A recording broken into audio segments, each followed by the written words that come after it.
Sema, Minister Abu Amritati,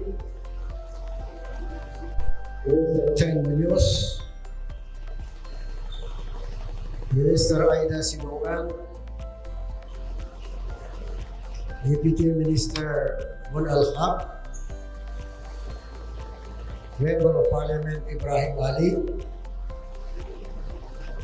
Member of Parliament Said Selda, and other members of Parliament who are with us this morning. Officers, personnel of the bar, and the Education Ministry, especially the nominated Director Generals of Technical Education, Madaris Education, Basic Education, and Higher Education. Honored guests, ladies and gentlemen, members of the media, Assalamu alaikum wa rahmatullahi wa barakatuh, and good morning. Before I proceed to my message,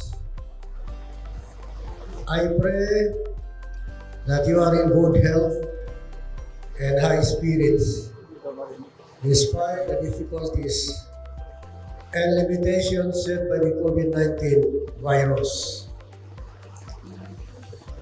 As public officials and civil servants, we are called upon during these trying times to personify courage, transparency, accountability, perseverance, compassion, and resourcefulness. It is no longer acceptable to implement projects in a predictable and business-as-usual manner. Instead, we have to be both unwavering and innovative to respond to the new normal brought by the pandemic and deal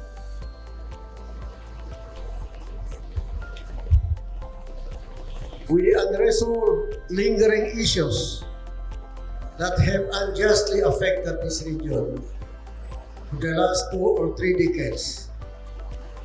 In particular, I am referring to the long overdue termination of the provisional teachers from the payroll, while at the same time taking humanitarian steps to caution the impact, especially economic, to the affected brothers and sisters.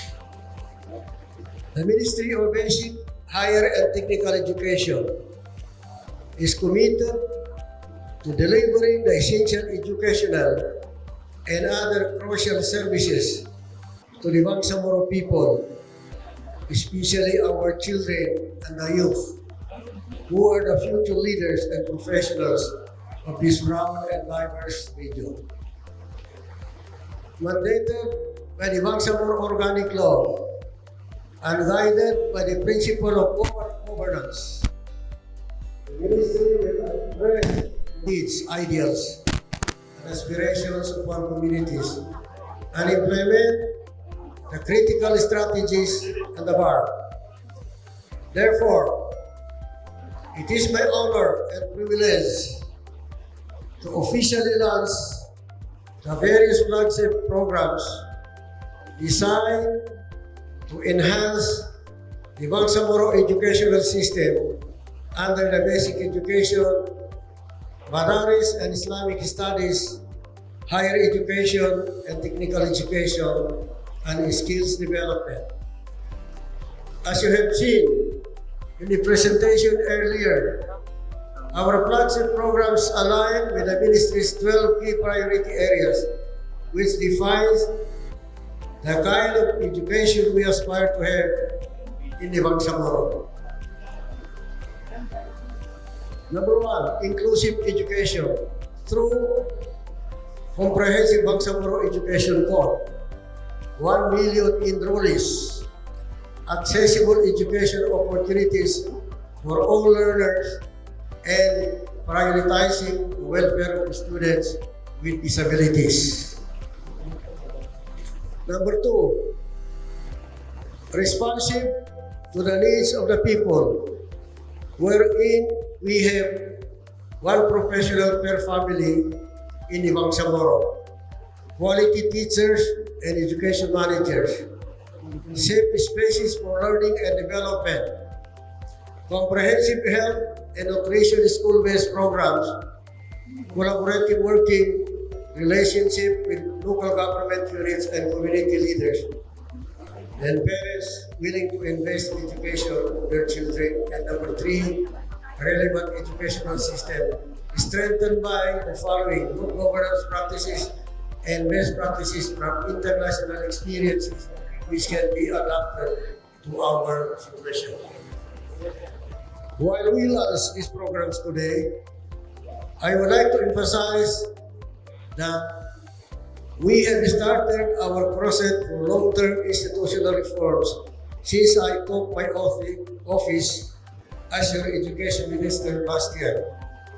As someone who has fought on the Bangsamoro rights to self-determination in the previous 50 years, I understand our people's grievances and the call for meaningful change.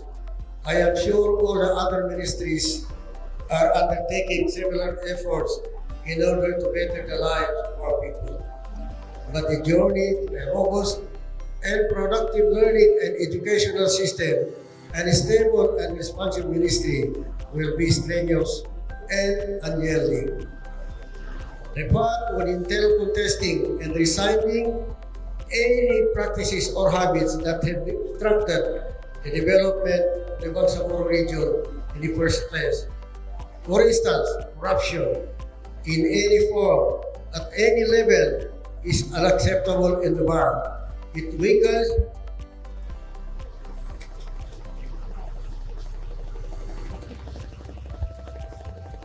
the resolve of our leaders to serve the people genuinely, but it also erodes the institutional capacity of institutions to deliver vital services, especially in times of crisis. As far as the ministry is concerned, I can think no greater injustice than cheating our children of a potentially bright future because valuable resources are siphoned off due to unethical practices. Moreover, will betray the Bangsamoro people's trust and confidence, including parents and their children. I will not disrespect you by saying livelihoods will not be affected in our reform agenda. To mitigate the impact of our efforts to improve the status quo, the ministry shall exhaust all legal means to ensure a proper transition process. No doubt, we will consider humanitarian factors in our decision making. However, to protect our children's welfare and secure the future of the Bangsamoro nation, we cannot compromise integrity, good governance, and the rule of law. We are in a critical time in our history. We are accorded the priceless opportunity to chart our political, economic, socio-cultural future and establish the foundation for justice, peace, and development. And we must harness the necessary political will to observe the Bangsamoro Organic Law and implement the essential programs through legitimate means. I am hopeful that my colleagues and the bar and the Bangsamoro Transition Authority, led by the Honorable Chief Minister, the dedicated men and women in the Education Ministry, our esteemed school division superintendents, school administrators, teachers, local government officials, community leaders, and all education stakeholders will support us in this endeavor to realize the vision of no Bangsamoro left behind. We are also grateful for the steadfast support and encouragement from our local and international partners. Thank you very much for joining us in this significant event. I leave you with a quote from the late Kofi Annan, former UN Secretary General. Knowledge is power. Information is liberating. Education is the premise of progress in every society, in every family. Wabillahi taufiq. Assalamualaikum warahmatullahi wabarakatuh.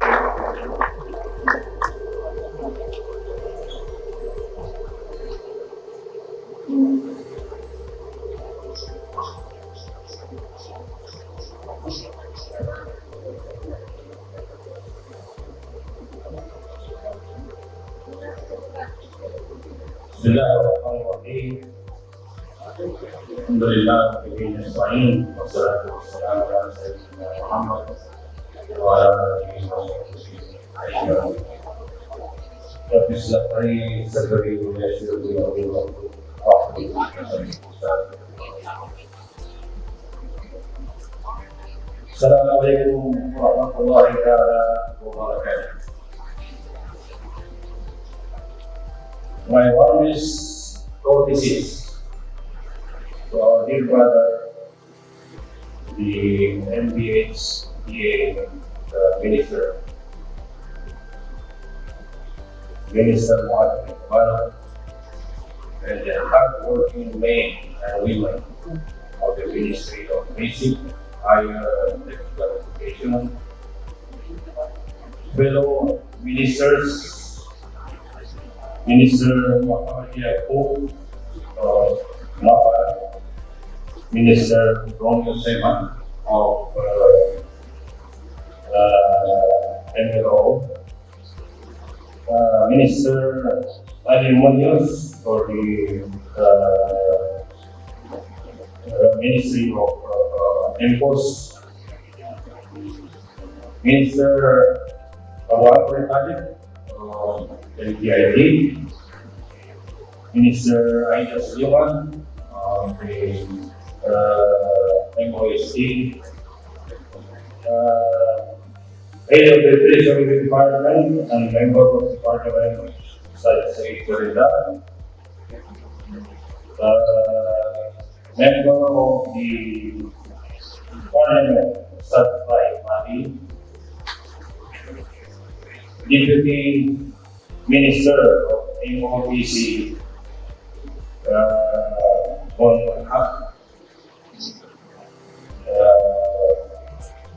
Chief of Staff of MBHCA, the Directors of Basic, Higher Technical and Madaris Education, my fellow workers in the government, in the Bangsamoro government, friends and partners for peace and development, ladies and gentlemen, pleasant good morning to all of you, and again, Assalamu alaikum wa rahmatullahi wa barakatuh. I would like to start by congratulating our dear colleagues from the Ministry of Basic, Higher and Technical Education for today's launching. It's worth noting that the preparation for our gathering today, the ongoing global pandemic at hand, has not been easy. While we are preoccupied with the demand of the transition phase of the Bangsamoro government, we are also caught off guard by new protocols implemented in our respective ministries and offices due to the coronavirus pandemic. But despite all of this, here we are, poised and ready to build the future of our region by improving the education initiatives through MPSC's Flagship programs. Alhamdulillah.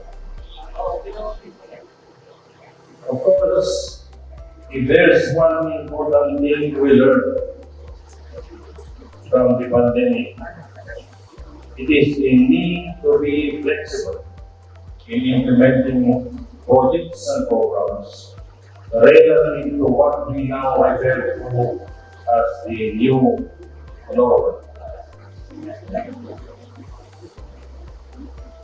In fact, MPHC is now leading a massive shift from the traditional face-to-face class to blended learning modes in order to assure that educational services are being met despite not being able to conduct on-site classes due to the current circumstances. This could be our first experience of holding classes online.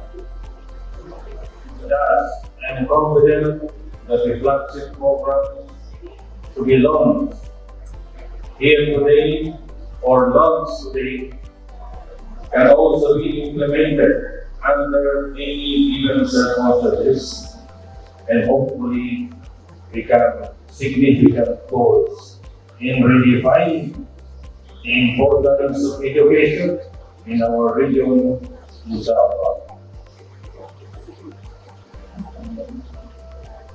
Finally, I would like to reiterate the goal of uplifting education in the region. This is not just a preference, but a mandate stipulated at the heart of the supreme law of the land. The 1987 Constitution provides that the state shall assign the highest budgetary priority to education. And of course, the Bangkok Organic Law further provides that education shall be a top priority of the Bangkok government to establish, maintain, and support a complete and integrated system of quality education, which shall be sole system of the national education system. The Bangkok government shall develop an educational framework relevant and responsive to the needs, ideals, and aspirations of the Bangkok. Therefore, when we say that education our priority, it is driven with legal basis and the shared vision of the Bangkok. If you look at nations all over the world, many progressive nations have faster their progress by prioritizing education as one of their programs. One example is our neighbor Malaysia. When they gained independence, their first priority was the development of education. And we see how Malaysia progressed throughout less than 50 years. They were already in a very stable situation.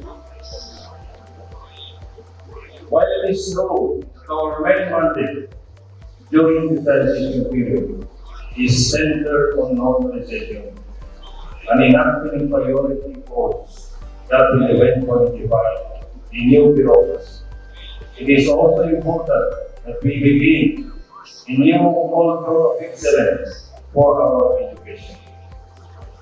Alam natin na maraming problema sa educational system natin dito sa Pilipinas.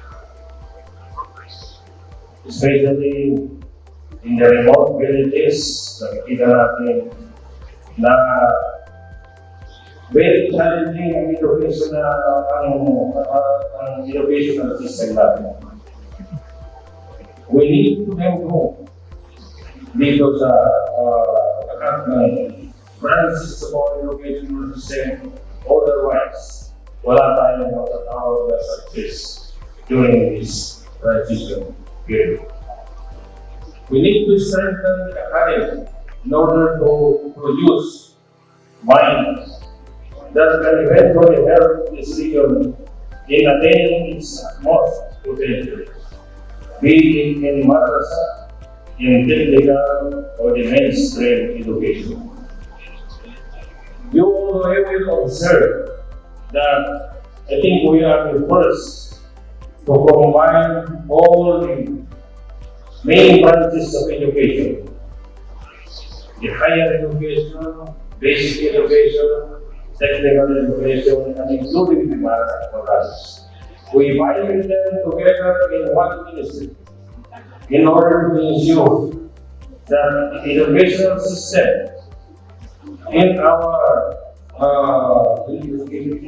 national government will be responsive to the needs of our people, responsive to the needs of our region, and we could ensure that all the branches of education shall be taken care of and be given priority in Java.